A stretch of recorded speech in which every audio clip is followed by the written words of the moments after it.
Okay, thank you. Please welcome now Dr. Vincent Brook to give a talk on the film that we've just seen. Thanks so much. Okay, I guess I should get started. Well, thank you, Rob, and thank you, Sohail, as well, and everyone else that was involved in the Kit Noir Festival for inviting me to speak. I do apologize for not being there in person, but that's somewhat appropriate, I think, to the film that I'm going to be discussing, in that it also starts in New York, or what is taken to be New York. It's probably Los Angeles as well. And then we move to Los Angeles, which is what we're doing now in my PowerPoint. Okay, well, much of the material that I'm going to be dealing with here in discussing active violence is derived from my book, and a little bit of a pitch for it here, Driven to Darkness, Jewish Émigré Directors in the Rise of Film Noir, in which I have a segment, quite a lengthy one, on active violence. So let's go to that. And I'm going to be dealing with it, as I do in the book as well, from three standpoints, which I think are quite pertinent, not the only ones that can be used to address the film, but I think they are pertinent ones. And that is to look at it as classical film noir, which it clearly is, Jewish émigré noir, which is my argument and which my book is based on, and also LA noir, a subset, a very large subset within the larger classical film noir canon or genre, if you will. Okay, and just a little bit about Fred Zinnemann. I don't know how much was given in an introduction earlier, but he was born in, I think it's Rzeszów, I think that's how you pronounce it. It's Poland today, but it was in the Austria-Hungarian Empire when he was born, but he was raised in Vienna, grew up Austrian. He moved to Berlin, as many of those who wanted to become involved in the film industry did at that time.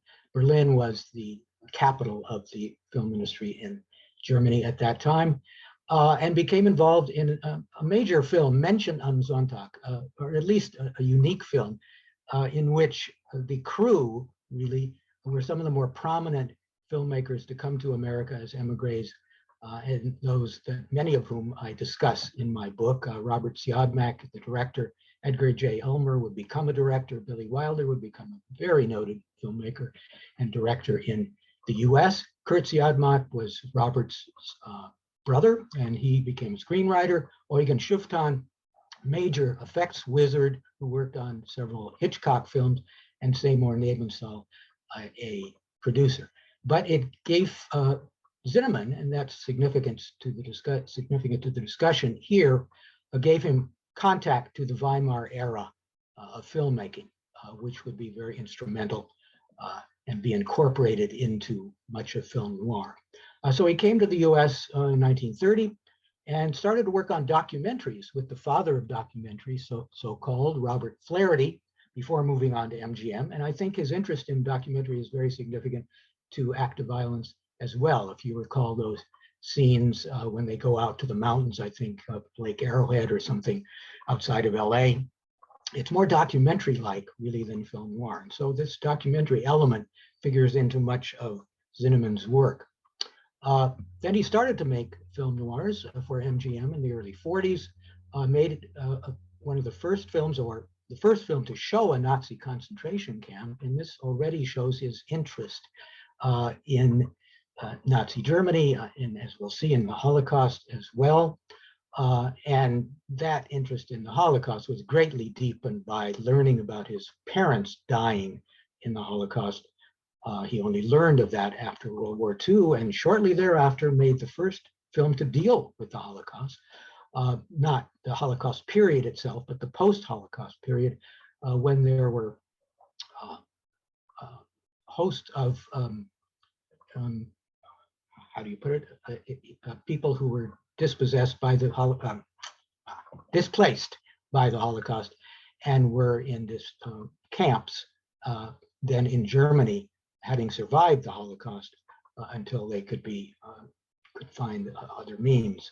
And again, so it dealt with that aspect of the Holocaust and actually featured a young boy who was a survivor of the Holocaust.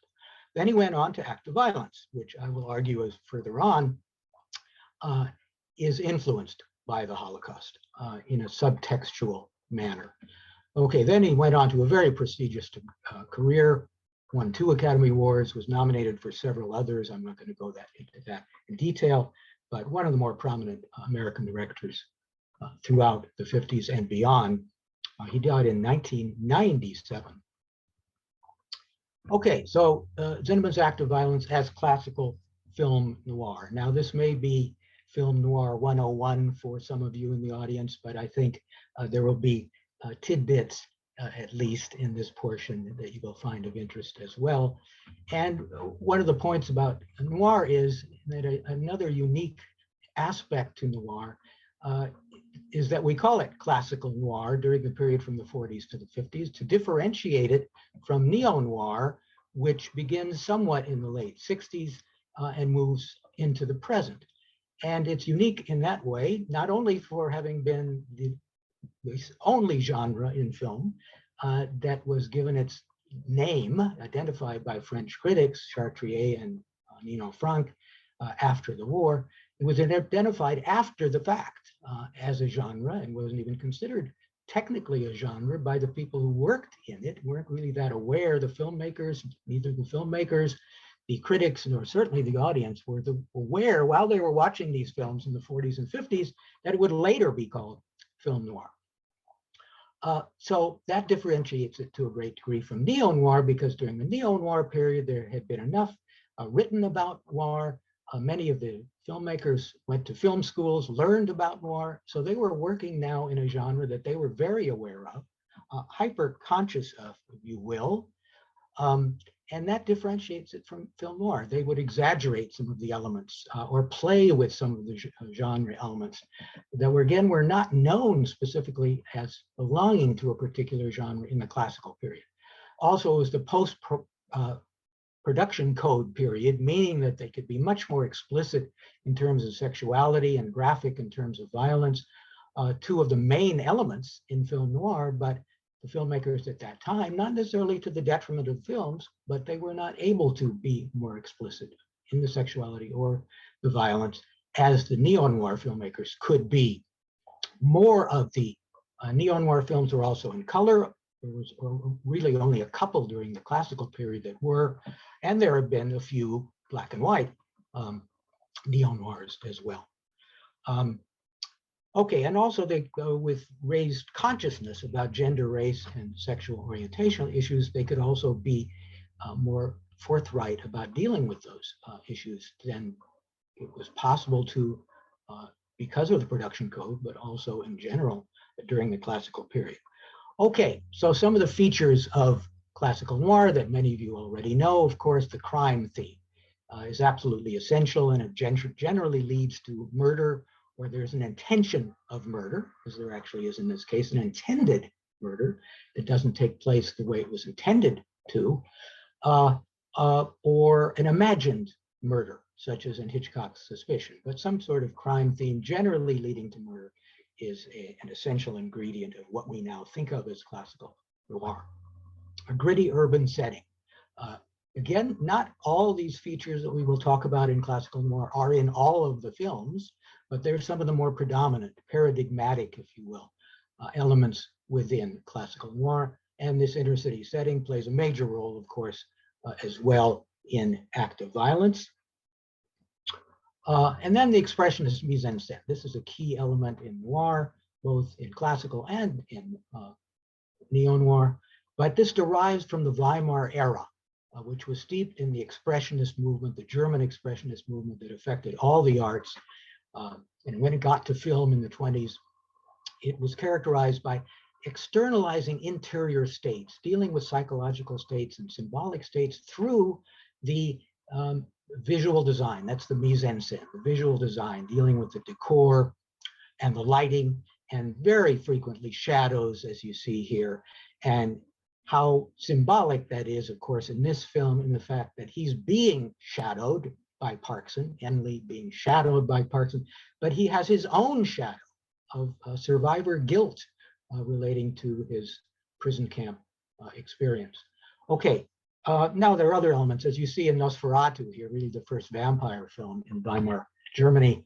The railings here of the staircase railings are very prominent in act of violence, as well as they are in many other films, which create a kind of a prison bar. It's called prison bar lighting or prison bar shadowing. And prison bars, of course, relate to film noir in various ways in terms of the imprisonment of many of the characters who end up there, but they're also imprisoned psychologically. And that's even more important. And that's certainly the case here in terms of act of violence. Okay. But as I was mentioning about Fred Zinnemann, he was steeped in documentary, and it carries through his entire oeuvre.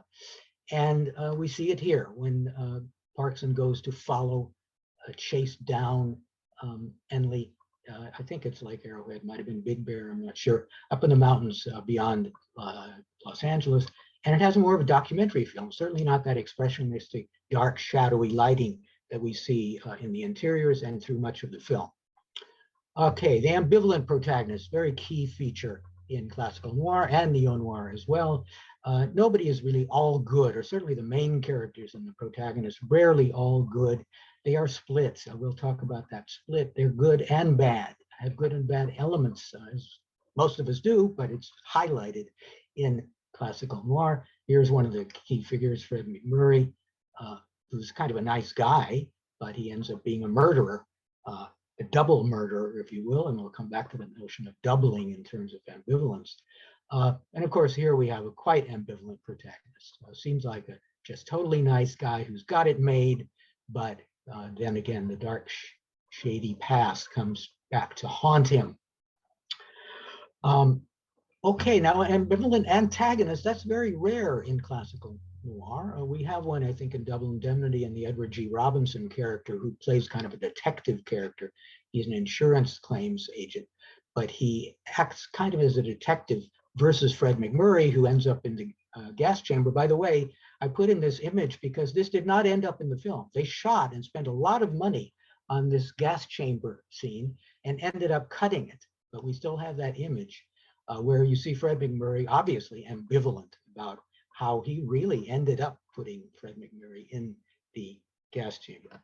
Okay, and here we have, I think, a classic ambivalent antagonist in Robert Ryan, who really is a shady, villainous, ogre-like character to begin with, but we see his more human side come through towards the end, and here in this scene with his girlfriend, Phyllis Thatcher's character, the ambivalence really comes through, and we'll come back to this scene. I think it's a very important one. Okay, the femme fatale, of course, it's a key, one of the more famous elements within classical noir, and it appears in neo-noir as well. One of the classic ones, again, Double Indemnity, here with Barbara Stanwyck's character vis-a-vis Fred McMurray. And we don't have really a classic femme fatale in act of violence. Mary Astor's character is really more of a floozy, I think, than our most femme fatales. She also appears later on in the film, but she does, she's not really the evil temptress type that is the classical noir, nor is he really that sexually attracted to her, as is characteristic of the classic femme fatale.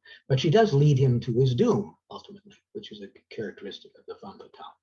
Okay, moving on. Now, doubles and splits. Again, this is another representation of the ambivalence within that courses through classical noir and neo-noir as well. But we have, it's foregrounded in many of the titles and in many of the setups of these films. The Dark Mirror. Here we have twins, a good twin and a bad twin. Betty Davis in A Stolen Life, again, twins, a good twin and a bad twin, and the two Mrs. Carrolls featured there in the title. The Postman Always Rings twice, a Double Indemnity again, and here the ambivalence again, and the doubling and the splitting, literalized in The Strange Woman. Here there are two Jenny Hagers, an innocent and an evil one. Okay, I think that makes the point pretty clearly. And here we have two World War II survivors who are split in the sense of their characters being at odds with one another, but related to one another, but individually they are also split. And here's the expressionistic lighting, this half lighting on Enley here at the bottom, and Robert Ryan, somewhat also half-lighting, but he's also clearly ambivalent about what he is undertaking. That comes out more clearly towards the end, towards Enley. So doubles and splits. Then the shady past, again, clearly the case in Act of Violence, and in the title here, Out of the Past, and is often the case. There's something that's haunting the main character, will come back to haunt them in some way, and they're dealing with that throughout the film. That is certainly a prominent feature of active violence. Okay, the dark underbelly of the American dream, the critique of American society, is also very prominent in both classical and neo-noir. And here it's visualized in really satirically by Billy Wilder in Sunset Boulevard, 1950, in which it isn't a Sunset Strip and it isn't a bright neon sign of Sunset Boulevard, one of the more glamorously thought of streets in Hollywood and Los Angeles. Here it's about as low as you can go, just about in the gutter, with a grimy sidewalk in a dirty street. And even the letters, look at them, they're split, many of them as well. Another little added touch. Okay, now, the dark underbelly of the American dream, again, couldn't be more clearly displayed in Act of Violence. When we start out, well, we start out dark, of course, in New York, then we come to bright LA, and we have kind of this advertisement for Los Angeles as being the center, the epicenter of the American dream, and we see it on display with Enley getting this award for this housing project. And of course, Los Angeles at that time, along with New York and other major cities, was really the center of the suburbanization shift in American society at that time. I grew up on one in the San Fernando Valley, was one of the Levittown type suburban developments that really transformed American cities during this period. But of course, the dark underbelly comes out pretty quickly in terms of Parkinson's intention to kill the protagonist, Enley. Okay, now moving on to Jewish-émigré noir. Now this would be a subset within classical film noir itself that I spend the entire Driven to Darkness book describing. And this would, on one hand, be defined as film noir by Jewish émigré directors. And émigré is key here to be differentiated from immigrant. Okay, émigrés are refugees. They've been driven away from their country. They didn't come by choice. Now, the Jewish directors who arrived in the US, and there were several more before the émigrés, from Germany and Austria, and many from Hungary, in two major waves did they come to the US. Here are some of the first wave of Jewish directors. And we can see their faces here as well. Many of the major directors went on to quite significant careers in Hollywood. And what am I getting at? I think I wanted to talk about them. Oh, well, no, we'll get back to that. Okay. Then in the 30s and 40s, we have a second émigré wave, refugee wave, exile wave, if you will, of Jewish filmmakers. And these are the ones that I discuss in detail in the book, and we'll talk about some of them as we go along, and Fred Zinnemann is one of them. Henry Koster here is one who specialized really in musicals, and he discovered Abbott and Costello, or put them together and directed Abbott and Costello films, not really film noir, however, but the other directors very much film noir. I know what I wanted to do back here. We had, oh, I don't have the, let's see, where do we have it here? Okay, we have the asterisks here. Charles Vidor and Michael Curtiz and William Wyler, they did make a few film noirs, but just a few. One really for Wyler and Vidor. Curtiz maybe 1.5. He of course made Casanova, which I regard more as a romance war film than film noir, but it has many film noir elements. Okay, but when we get to the second émigré wave, okay, they are steeped in film noir, and they predominantly work in film noir for the most part. And here they are, and you can all put names to those faces, I'm sure. Well, I can't either, but here are some of the names and the faces, and some more of them. And to help me along in my notion that there's a significant difference between the émigré and the immigrant directors, this was articulated by one of the émigré directors, Billy Wilder, one of the most famous.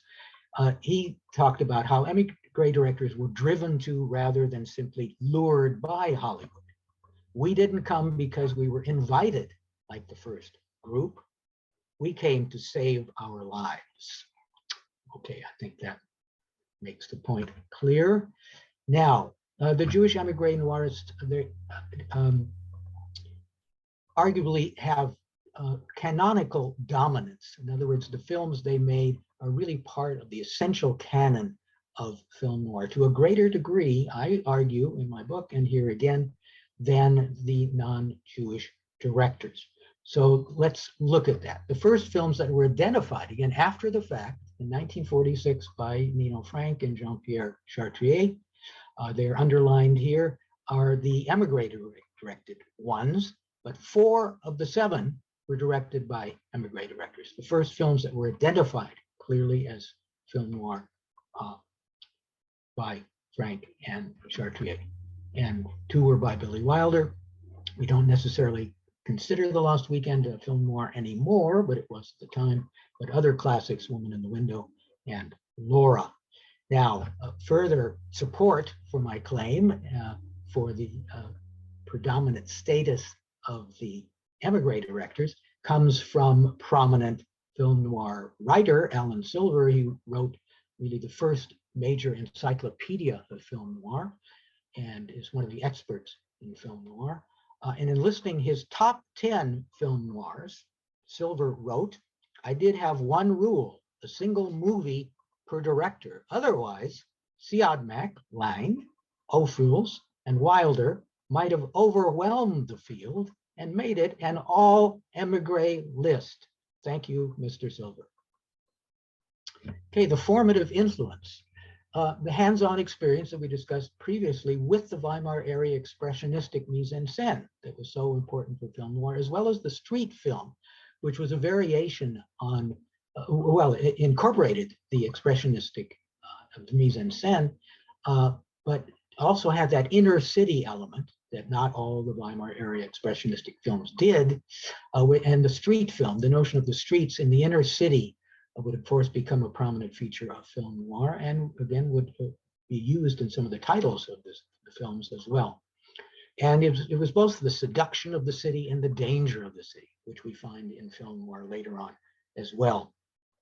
But mainly, most had fled Nazi Germany and therefore experienced the trauma of exile, which I argue played a major role in them being driven to the darkness of film noir. Okay, we talked about the Weimar expressionist influence of the mise-en-scène, and again, Nosferatu, and here's Robert Siodmak's clearly being influenced by that in his The Spiral Staircase, which we'll come back to as well. And the street films. The first major one, this really gave the name to that genre within Weimar films, The Joyless Street, Die Freudlose Gasse in German, and Fritz Lang's Scarlet Street, one of his first film noirs in America.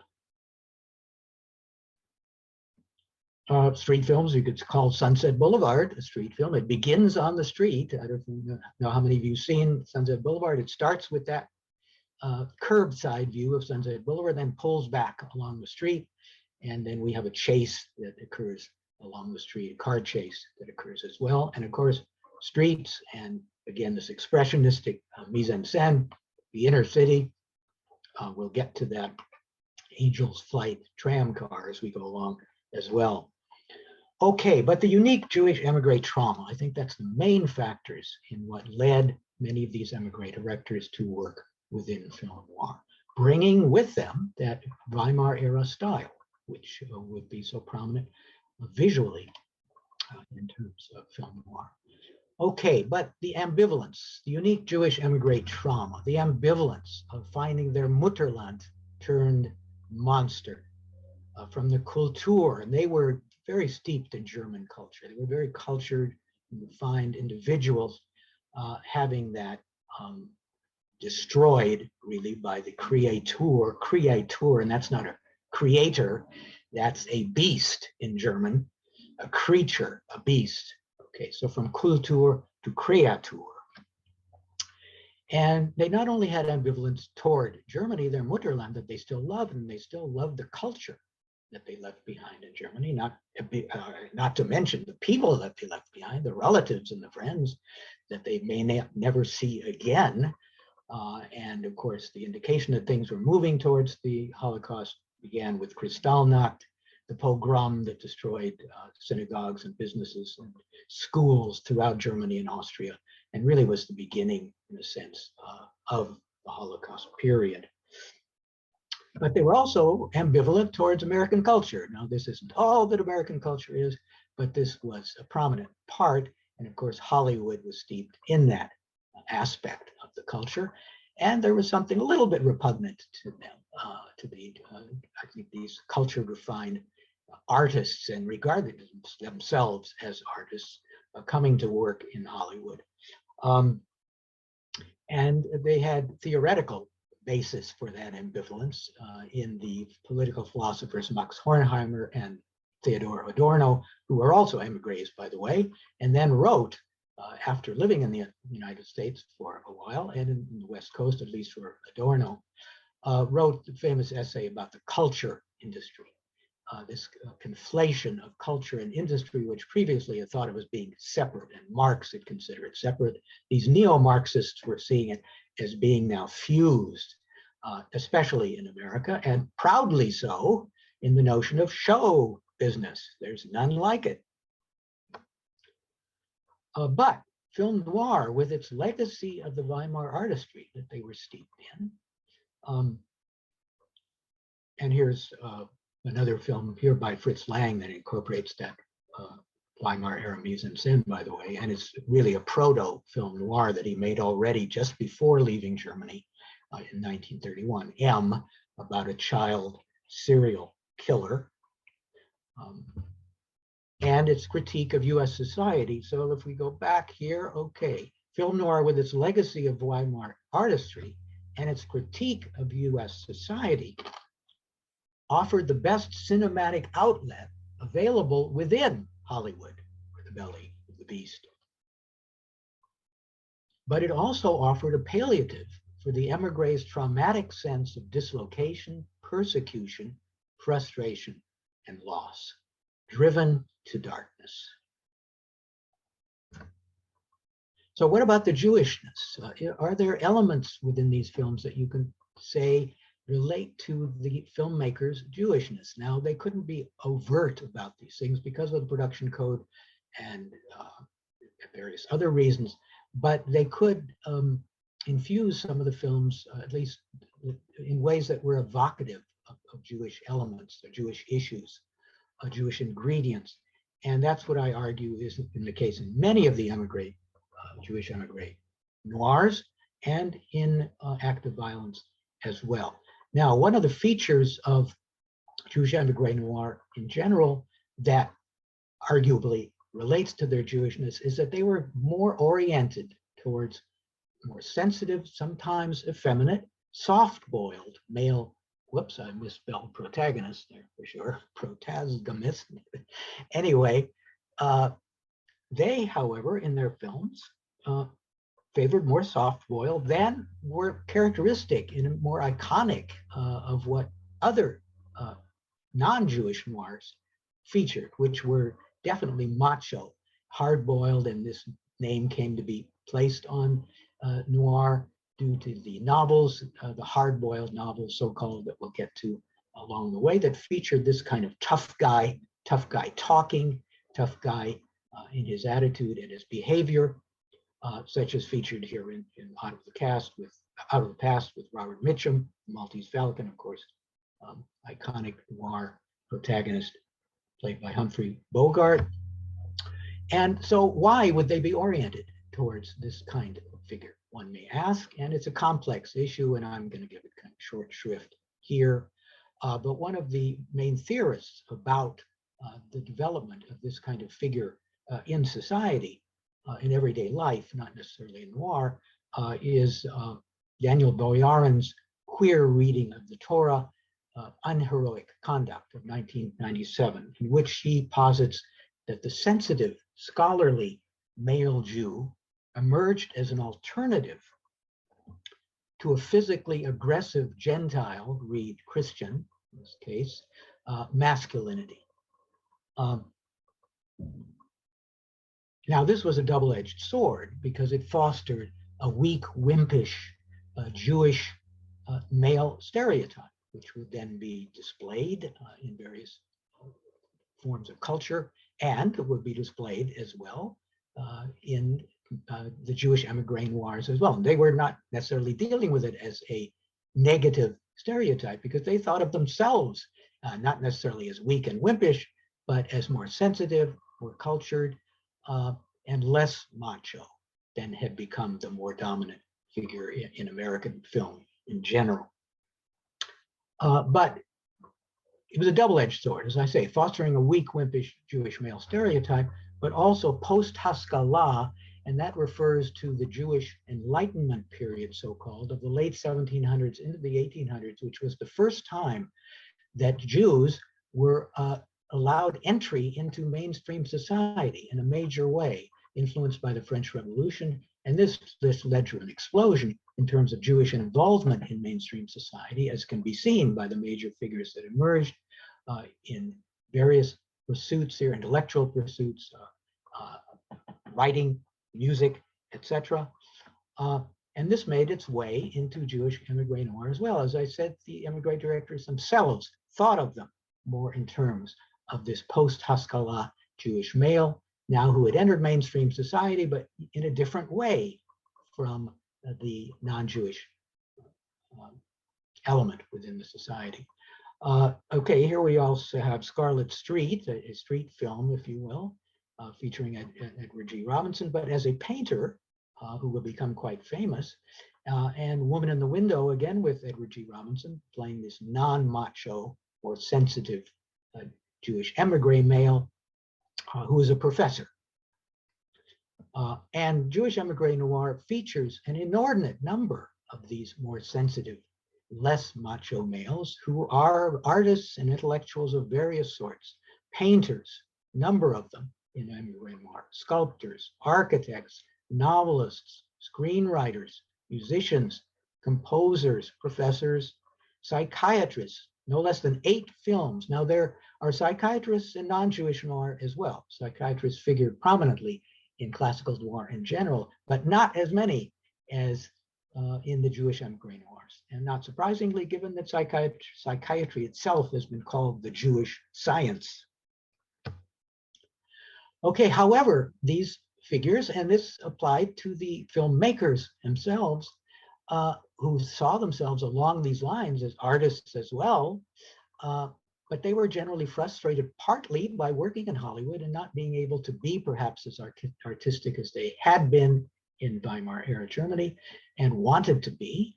But the figures themselves, these less macho, more sensitive types in Jewish émigré noir, they're often frustrated. We have a classical pianist who's stuck doing nightclubs, a classical composer stuck doing musicals.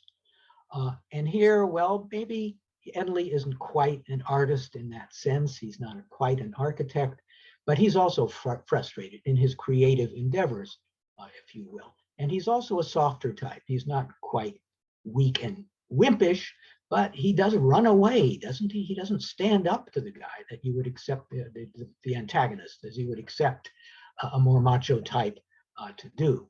And anyway, he turns fugitive, rather being able to continue in his line of work. Now, there's also a tradition of strong Jewish women in Jewish culture and history in general.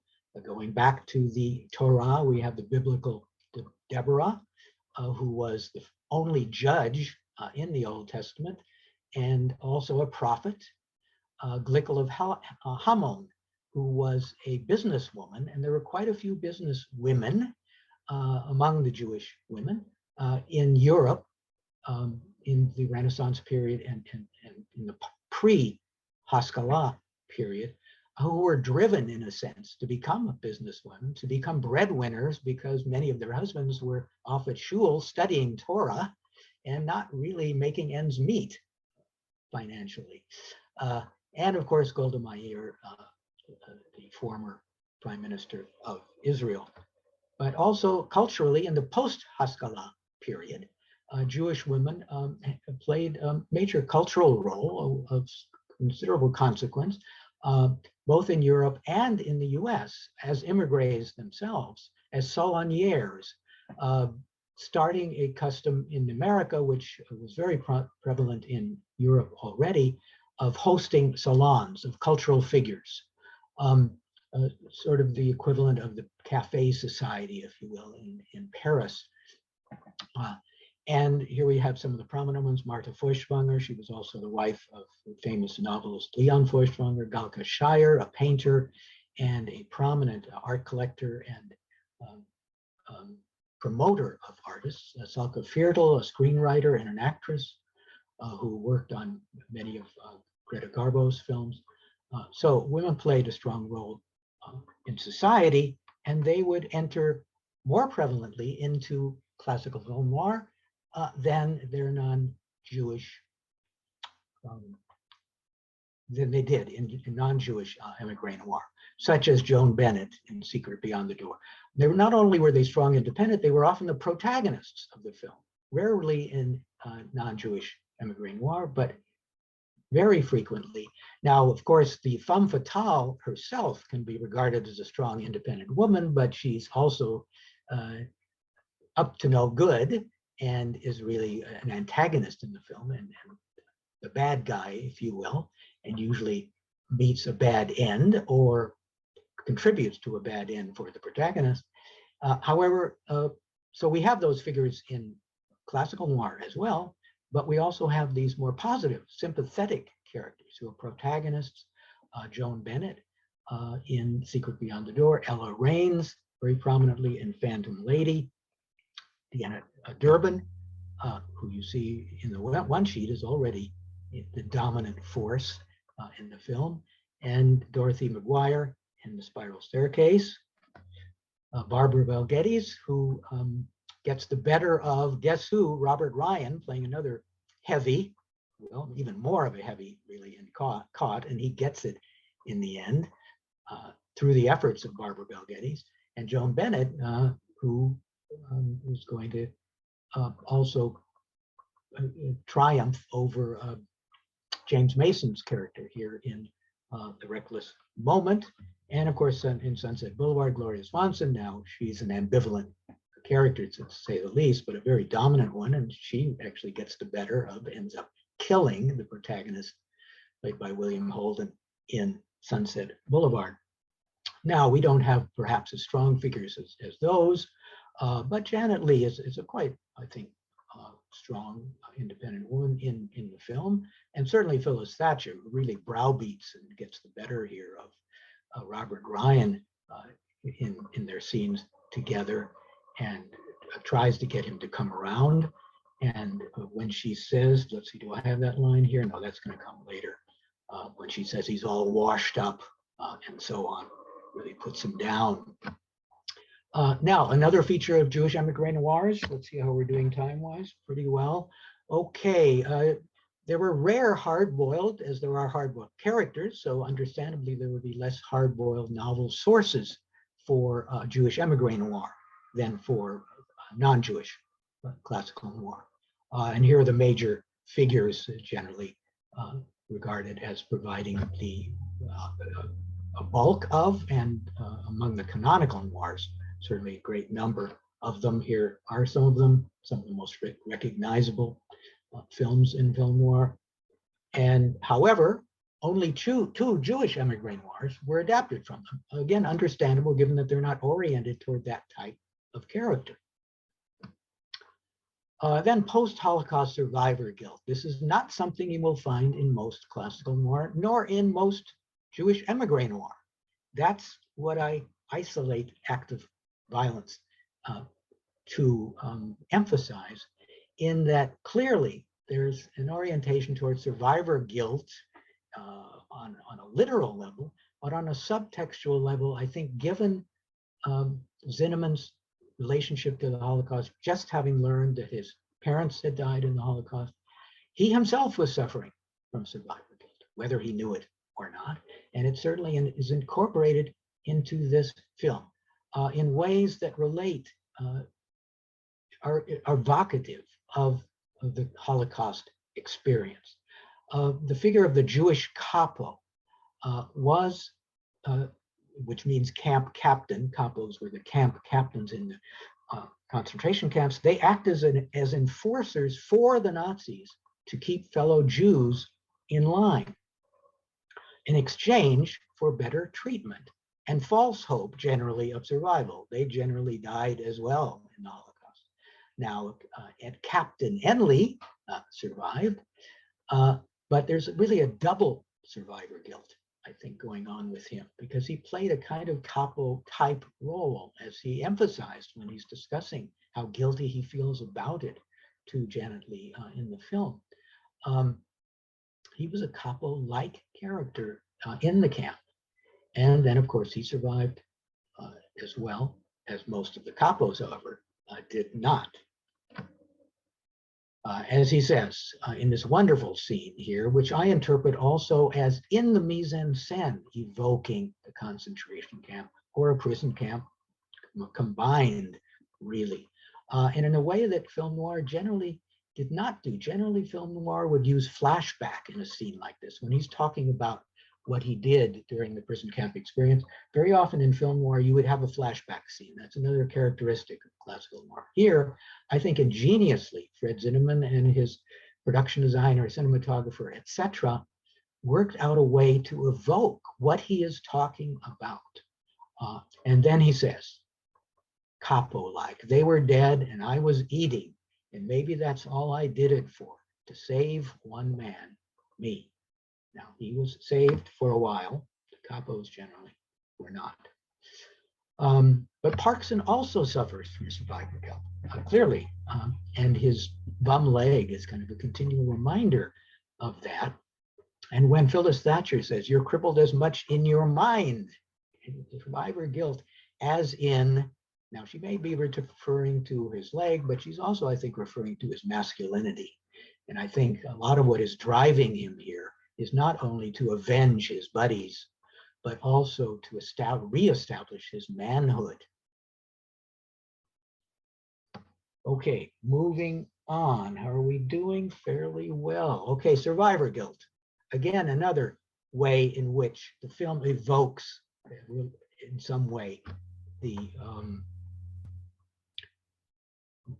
Holocaust in relation to survivor guilt. Now, now, the train is a clear icon of the Holocaust, one of the most prominent icons of the Holocaust. If you recall Schindler's List, how does it start? From a candle being puffed out, and then we go down to the locomotive of a train that is delivering people to Auschwitz and other concentration camps. So again, the train, as we see in this scene, couldn't be more evocative of survivor guilt related to the Holocaust and Jewish émigré noir in act of violence. Okay, now what about LA noir? We may have to go a little bit fast through this, but LA noir, one of the major subgenres within noir, featured in books in relation to classical noir. If we get to James Ellroy's work, LA Confidential and others, one of the major novel adapters for neo-noir. And then we have a video game here, LA Noir, where they're playing with the French aspect of noir there in relation to a city. And this is a neo-noir, but it's set in the more classical period, as was LA Confidential. So LA Noir's dominance derives partly from the preponderance of classical noir novel adaptations, those that we already discussed, which are heavily set in Los Angeles, partly because Raymond Chandler and James M. Cain lived in Los Angeles, and Dashiell Hammett Wood as well. And so many of their books are set in Los Angeles, partly for that reason.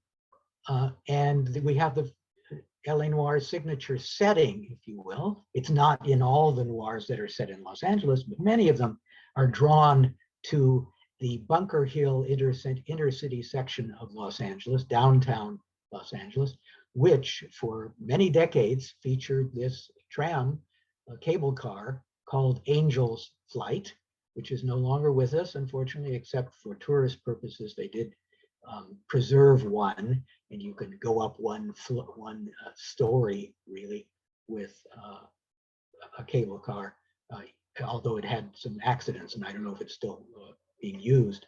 But Bunker Hill is no longer with us. The hill was shaved down to make way for the Music Center in Los Angeles, and together with Bunker Hill went the cable cars as well, which were a regular feature and a prominent feature of Los Angeles, and featured again within many of the classical noirs in general, not only Jewish émigré noir. And here we have that setting again, crisscross, and crisscross again, this doubling and splitting again, and even the composition of that shot of Yvonne de Carlo emphasizes that. And of course, here we have Enlil running through the streets of Bunker Hill as we happen to see a Angel's Flight cable car pass through. Now, LA was a privileged place also because of its persona. He was really a character in these films, and the persona in general, not only in noir, as the ambivalent city par excellence. Yes, the glamour and glitz of Hollywood, but also the schlock and a less creative aspect of Hollywood. And within Los Angeles itself, on the one hand, an urban paradise when things are going well, urban hell when they're not. The famous 4 seasons of Los Angeles: wildfires, earthquakes, droughts, and flood, the 4 seasons of Los Angeles, famously. And of course, the American dream. And we see that to begin with, of course, in Act of Violence, and even the suburban areas, Santa Lisa, which is a fictional suburb, maybe relating to Santa Monica. But there is a sense of the American dream there to begin with. But then also what Enlil himself is working on is creating what would turn out to be the suburban nightmares as well, with the cookie cutter buildings, the conformity, and other aspects that were less positive than intended. And we, of course, that's what happens here. From the American dream, we go to the suburban nightmare in the film itself. You've got it made? Not quite. Help, help, help. Okay, I think we've gotten to the point where we might have some time for some Q&A. So that was Driven to Darkness from the standpoint of classical noir, Jewish émigré noir, LA noir, and thank you for participating. Well, do we have any questions, or is anybody going to ask them, or can you even hear me?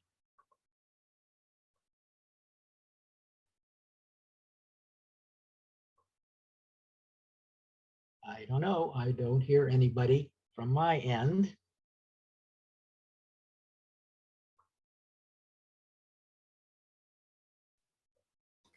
Yeah, I wasn't aware that Zinnemann was an informer. I mean, that really colors this whole movie. He was before the HUAC committee, Fred Zinnemann. Okay, I wasn't aware of that, actually. Actually, another film noir critic had mentioned that Driven to Darkness prior, I would think, to Zinnemann's having appeared before HUAC. Again, I'm not aware that he did, but he wouldn't have had by 1948 or 49, I don't think, yet. That would have been at a later phase in the 50s. But Wheeler Winston Dixon argues that the betrayal element does figure into the McCarthy era. So that's a good point, in that, you know, many people felt that those who named names as well to get better treatment and to continue their careers in Hollywood. Most infamously, of course, Elia Kazan, who was never forgiven for doing that, and proudly doing it. Many of them didn't do it proudly, Elia Kazan did, but I think you can argue that the film also can be seen in terms of the McCarthy era and the betrayal that many people felt that some of their colleagues were involved in.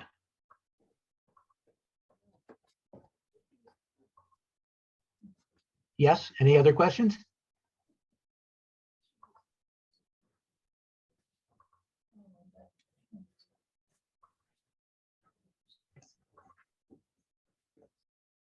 I think that we might be at the end of things here. So please join me in thanking Vincent Brook for joining us today. Thank you.